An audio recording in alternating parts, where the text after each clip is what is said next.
3 फेब्रुवारीची रात्र मध्यरात्री गावात कुणालाही न कळता छत्रपती शिवाजी महाराजांचा एक पुतळा इथं बसवण्यात आला। हा पुतळा नेमकं कुणी आणला आणि कुणी बसवला याचं कोडं आजही सुटलेलं नाही, पण इथूनच अविश्वासाचं एक वातावरण निर्माण झालं। एका गटाने हा पुतळा तिथून हलवून दुसऱ्या जागी नेण्याची मागणी लावून धरली, तर दुसऱ्या गटाने त्याला तीव्र विरोध केला।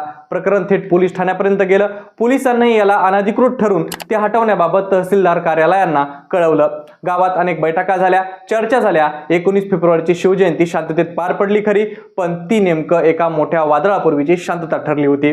कारण 20 फेब्रुवारीच्या संध्याकाळी सगळं चित्र पालटलं होतं। पुतळ्याच्या त्या जागेवर महिलांची गर्दी जमली आणि बघता बघता तिथे एक हिंसक राड्याला सुरुवात झाली होती। शिवसेनेच्या ठाकरे गटाच्या महिला उपजिल्हा प्रमुख असणाऱ्या संजुनी वाघ यांनी या राड्याबद्दल जे सांगितलं ते धक्कादायक होतं। त्या म्हणत होत्या की साधारणतः 4 वाजता 200 ते 300 जणांचा जमाव तिथं आला। पुतळा नांगरा तोड्यात फेकून द्या अशा घोषणा तो जमाव देत होता।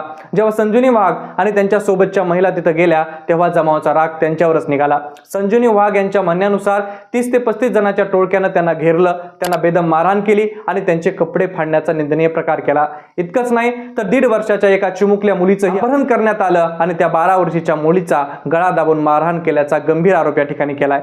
या झटापटीत एका महिलेचा पाय मोडला। उपस्थित पोलिसांनी वाचवण्याचा प्रयत्न केला, पण जमावाच्या रोषापुढे त्यांचाही निभाव लागला नाही।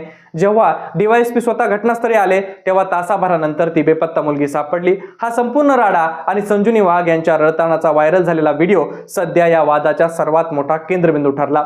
या संपूर्ण वादात संजुनी वाघ यांनी जे खुलासे केले आहेत ते प्रशासनावर आणि गावच्या राजकारणावर मोठे प्रश्नचिन्ह निर्माण करणार।